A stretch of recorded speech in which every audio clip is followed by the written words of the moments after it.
There are two types of people when it comes to money in this world, particularly modern money mechanics of a debt-based system, using debt the wrong way and using debt the right way. On the one hand, some obtain new vehicles, houses, and the likes that looks attractive. Attraction is not wrong, but people effectively trap themselves with the need for said attractiveness. Every job they dare to obtain, even though the man or woman is making a good amount of money according to their understanding and standard of what it means to live good, all that goes into the debt, and at the end of it all, they really have nothing to show for except for liabilities. That gives them high blood pressure here and there, which accumulates into sickness in their lives in ways readily observable or not. They accumulate more debt, their children inherit nothing except for the same debt, material or not. And then there's the second group of people who use debt by first learning how business and entities are made, mostly really human nature and the need thereto. That's what it all boils down to. And thus they plan and create cash flow and then use debt backed by cash flow, which multiplies itself, compounds with time. The second group in a debt-based system gathers a team to work together while continually seeking knowledge rather than being subjected to someone else, like the first group that complains about what they are subject to while seeking a victim like themselves in order to temporarily comfort and cloud those erroneous ways. The second group, though, gives value to society and solves problems that matters. Debt becomes their serf rather than them become a serf to debt-based system. The second group gather far more asset that their children inherit because they proceeded with substance of knowledge as a foundation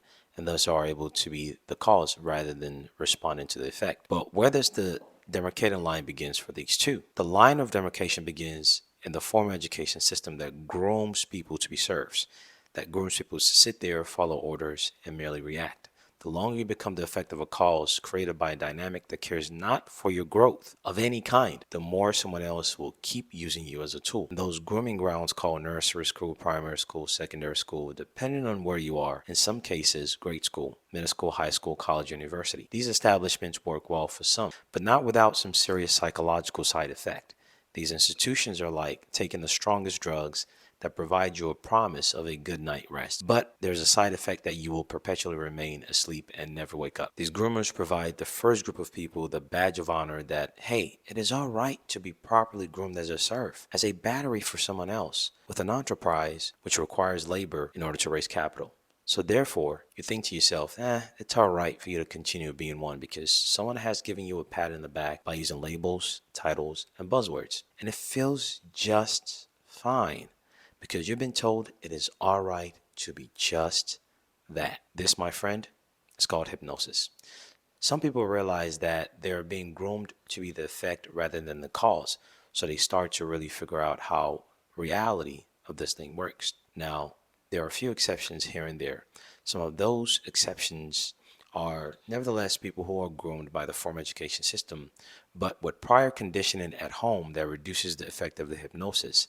They are well informed that institutions are tools to use to comprehend how certain aspect of the system works, rather than making your life revolve around it. Then at the end of the day, you're not getting all these degrees and going through all these stages of development to rub on your ego just so you can beg for work through something called a resume and cover letter and a degrading interview. Know how to create a business plan, know how to find the proper team, know how to structure trusted entities, know how to structure different types of specific contract for different aspects of life, know how the dynamic of things work in society, and know that there's always more than what readily meets the eyes. Know, more importantly, that there is more than what you wake up all of a sudden and you see someone in the news standing in front of a podium with a suit and a tie using a bunch of emotionally stimulating words to get you to agree to your own detriment. But those are just a few exceptions who eventually survive the horror of these institutions turning people into confident zombies. The same dynamic is no different than those who are groomed to simply respond to being complacent with what's going on in their backyard or in their neighborhood, or people who are complacent with being told, hey, let's go fight this war over here, so come forth, and they just follow it because someone else has given them a reason beyond what they can independently think for themselves. Before most realize it, they are fighting against one another, while those telling them to fight against one another are chilling and relaxing in some island somewhere with one another. The same people you think are the opposition, the ones who are their leaders, are friends behind closed doors. Most people have been groomed to only be in effect, to merely respond. Only when you realize that the moment you stop responding to what others merely tell you is the moment that you are free. Only when you realize that will things really make a difference. Most people are walking under hypnosis and they assume themselves to be free agents, when in truth, it's the complete opposite. The world is our home. Yet, we've gotten a very small group of people to tell us that only a very small fixed geographical boundary, and only a very small concept that you are to accept is all that there is. When in truth, the ones feeding you all that trash do not subscribe to those concepts.